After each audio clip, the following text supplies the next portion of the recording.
क्या 7E का tax जो है वो हमने अपने एनुअल इनकम टैक्स के रिटर्न के साथ पे करना है? इसके ऊपर लाहौर हाई कोर्ट का क्या डिसीजन है?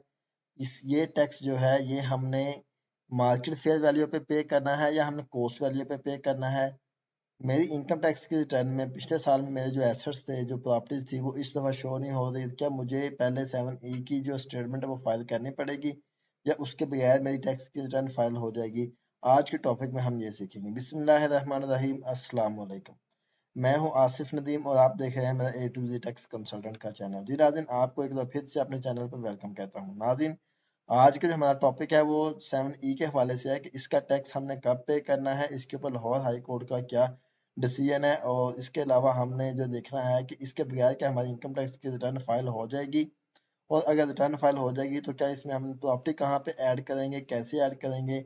तो आज के जो टॉपिक इसमें हम सारे में ये सीखेंगे। तो नाज़रीन, स्टार्ट करते हैं। आपने अभी तक चैनल सब्सक्राइब नहीं किया, जल्दी से चैनल को सब्सक्राइब करें और बेल आइकन दबा दें ताकि जैसे ही नई वीडियो अपलोड हो आप तक उसका नोटिफिकेशन पहुंच सके। तो जी नाज़रीन, बात करते हैं लाहौर हाई कोर्ट के डिसीजन के मुताबिक है कि हमने जो ये टैक्स है ये हमने पे कब करना है और कितना पे करना है। क्योंकि फॉर एग्जांपल आपके पास एक प्रॉपर्टी है जिसकी जो वैल्यू है, जो कॉस्ट प्राइस है उसकी, वो है जी 30 मिलियन।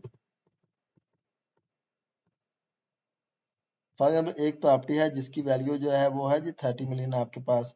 ये वो वैल्यू है जिस वैल्यू पे आपने वो प्रॉपर्टी परचेज की थी।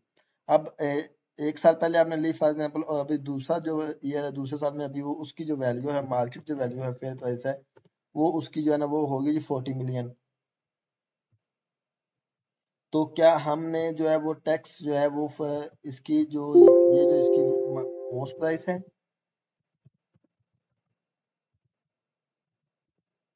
और ये इसकी मार्केट फेयर वैल्यू है, तो हमने क्या टैक्स इस वाली कॉस्ट पे करना है 7E का, या हमने मार्केट वैल्यू, ये जो मार्केट वैल्यू है उस पे करना है? तो इसके लिए हम जो लाहौर हाई कोर्ट का जो डिसीजन है उसको हम देखते हैं कि उसमें ये क्या चीज़ बयान की है। उसमें देखें, सबसे पहला जो पॉइंट है, ये एक मेरे पास जो है ना वो रेटिफिकेशन नंबर है 5259 ऑफ 2022, यानी 2022 का जो रेटिफिकेशन नंबर, ये एक रेट जो फाइल हुई थी उसका जो नंबर है वो ये है। और इसके अंदर .7 है, बाकी तो पूरा डॉक्यूमेंट है जिसको रीड करने की जरूरत है, लेकिन वो चले, वो एक अलग डिबेट है, वो हम बाद में देख लेंगे। अच्छा, इसमें एक .7 है जिसके अंदर .7 का जो सब पॉइंट, फर्स्ट जो पॉइंट है उसके अंदर सब क्लियरली लिखा हुआ है। इसको हम डिस्कस करते हैं। इसमें क्लियरली लिखा हुआ है कि to treat the market value of immovable property as income under entry 47 is beyond the competence of federal legislature, hence is declared ultra vires. मतलब कहता है कि इसमें आप जो है, जो अजम्पशन जो आपकी है उसके ऊपर आप टैक्स नहीं ले सकते। इसमें ये नहीं बताया गया कि आप टैक्स देंगे ही नहीं। नहीं, इसका मतलब ये हुआ कि अगर आप, उनका मतलब है कि देखें, ये जो 40 मिलियन है, ठीक है, इन दोनों का जो डिफरेंस है वो बन रहा है 10 मिलियन का। 30 मिलियन की आपकी जो है ना मार्केट कॉस्ट प्राइस थी, 40 मिलियन की आपकी जो मार्केट प्राइस है, ठीक है। तो इन दोनों का जो डिफरेंस है वो बन रहा है 10 मिलियन। तो उन हाई कोर्ट के कहने का मतलब है कि ये जो 10 मिलियन है ये अभी आपकी जो एस्टिमेटेड कॉस्ट है, अज्यूम आप कह रहे हैं कि मुझे इतनी, मेरी प्रॉपर्टी इतने की बिक सकती है। तो हाई कोर्ट का डिसीजन के मुताबिक वो कहते हैं कि अगर एक ऐसी प्रॉपर्टी जो कभी हवा में है, या एक ऐसी अमाउंट जो अभी हवा में है, जिसके अभी आपको पता ही नहीं को आपको मिलनी है या नहीं मिलनी, वो बाद की बात है, जब मिलेगी फिर की बात है। तो उस वैल्यू के ऊपर आप टैक्स नहीं दे सकते, आप टैक्स नहीं देंगे, बल्कि आपने क्या करना है कि आपने इसको अपनी कॉस्ट वैल्यू, क्योंकि अगर एक चीज देखें, दो चीजें होती हैं, या तो दोनों के ऊपर यस होता है या दोनों के ऊपर नो होता है। अगर एक चीज के ऊपर नो या यस होता है तो इसका मतलब कि दूसरी चीज को हमने फॉलो करना है। तो यहाँ पे ये बताया गया है कि आप मार्केट वैल्यू को जो है ना वो एज अ इनकम नहीं ट्रीट कर सकते। तो इसका मतलब है कि हमने फिर अपनी कॉस्ट वैल्यू को ट्रीट करके, तो कॉस्ट वैल्यू के ऊपर हमने ये टैक्स जो है ना वो अप्लाई करना है और कॉस्ट वैल्यू पर टैक्स देना है। तो इसकी हम प्रैक्टिकल एग्जांपल देख लेते हैं कि इसको हम कैसे जो है ना वो एग्जांपल में इसको हम कैसे जो है ना सिस्टम के अंदर इसको लॉग ऐड अप करेंगे। तो मैं अभी अपना लॉगिन करता हूँ और यहाँ पे मैं जाके तो अपने जो है ना वो अपनी रिटर्न जो है ना ओपन करता हूँ, क्योंकि मेरे ड्राफ्ट में पड़ी हुई है 2023 की रिटर्न। मैं ओपन करता हूँ। अच्छा, यहाँ पे एक चीज़ पहले तो देखें, एक जो है ना वो मैं आपको एक चीज़ दिखा दूँ कि यहाँ पे टैक्स ईयर 2022 में मेरे पास देखें सारी मेरी प्रॉपर्टीज शो हो रही थी, ठीक है, यानी मैंने सारी अपनी प्रॉपर्टीज शो की हुई थी, ठीक है, अपनी वेल्थ के अंदर। अभी जब मैंने अपने टैक्स ईयर 2023 की अपनी रिटर्न ओपन की, तो पर्सनल एसेट्स में गया, तो यहाँ तो पर्सनल एसेट्स के अंदर मेरी कोई भी जो प्रॉपर्टी है वो यहाँ पे शो नहीं हो रही, वो सारी प्रॉपर्टीज गैप हो गई हैं, क्योंकि वो अब वो सिस्टम ये है कि जब तक आप 7E की स्टेटमेंट फाइल नहीं करेंगे तो आप अपनी कोई भी प्रॉपर्टी जो है वो आप यहाँ पे ऐड अप नहीं कर सकते।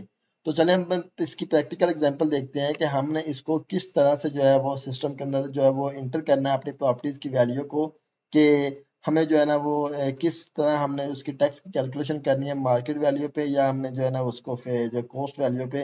तो उसको देखते हैं। फॉर एग्जांपल मेरे पास ये एक, मैं कह रहा हूँ मेरे पास कमर्शियल प्रॉपर्टी है, ठीक है जी, जिसके जो मेजरमेंट है वो जो एक कनाल है, और इसको मैं लिख देता हूँ एक कनाल, इसका एड्रेस जो भी है, ठीक, आपने यहाँ पे एग्जैक्ट एड्रेस लिखना है।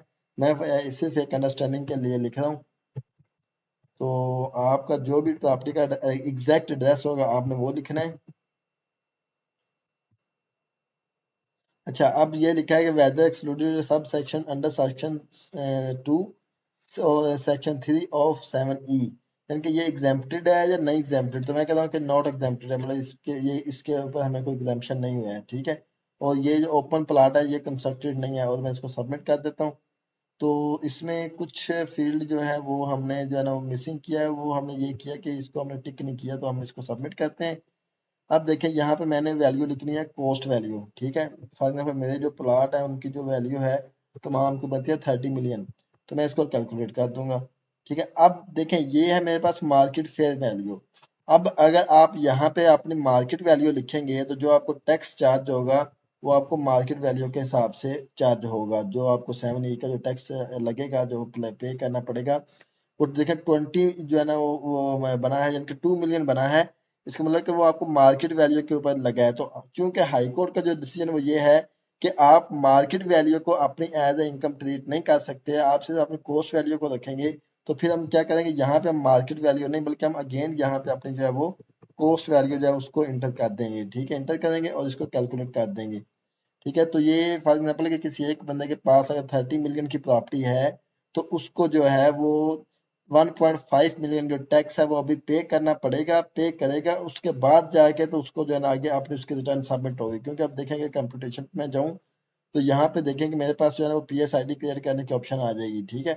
तो यहाँ पे मैंने जो है इसका जो है वो टैक्स है जो वो पे करना है, ठीक है। उसके मार्केट में का जो है वो देखें, ये मेरी जो 15 लाख रुपए जो है जो इसमें मेरे पास आया है अभी 15 लाख रुपए, वो मेरी ट्रीट हो गया इनकम, ठीक है। यानी कि मुझे इसके ऊपर जो है वो इनकम आ रही है, डीम्ड इनकम आ रही है, ठीक है। यानी कि 1.5 मिलियन जो मेरी वो इनकम ट्रीट हुई कि मुझे इसके ऊपर इनकम आ रही है, ठीक है। अब अगर मैं इसकी कंप्यूटेशन की तरफ जाऊं तो यहाँ पे देखें कि मेरी इनकम का 5% जो है वो मुझे टैक्स पे करना पड़ेगा। यानी कि जो भी आपकी इनकम ट्रीट होगी एज अ जो एस्टिमेटेड या एज अ से बोलते हैं कि हवा में जो इनकम है आपकी, जो एक अज्यूम कर रहे हैं, डीम्ड है, अज्यूम की हुई है, उस इनकम का जो है वो देखें कि 30 मिलियन के ऊपर मुझे 1.5 मिलियन जो है वो इनकम मेरी ट्रीट हुई थी कि ये मेरी इनकम बनती है एस्टिमेटेड। और उसका जो इनकम का जो है वो मुझे 5% ये देखें टैक्स लग गया, ठीक है। यानी कि 5% ऑफ FMV, यानी इसने FMV का है, लेकिन हम हाई कोर्ट के हुक्म को फॉलो करेंगे, उसके मुताबिक हम जो है इसको कॉस्ट वैल्यू करेंगे, ठीक है। तो उसके ऊपर ये देखिए मुझे ये 3 लाख रुपए मेरा टैक्स बन रहा है। तो ये इसका अब मैं जब तक ये चालान बना के पे नहीं करूंगा तब तक मेरा जो है ये रिटर्न फाइल नहीं होगी। तो इंशाल्लाह जी मिलते हैं नेक्स्ट वीडियो में। अभी ये टॉपिक हमारा इंशाल्लाह चलता रहेगा क्योंकि उसके ऊपर अभी और भी डिसीजन आने वाले हैं। तो इंशाल्लाह नेक्स्ट मिलते हैं एक अच्छी वीडियो में और एक अच्छे टॉपिक में। तब तक के लिए अल्लाह हाफिज, अस्सलाम वालेकुम।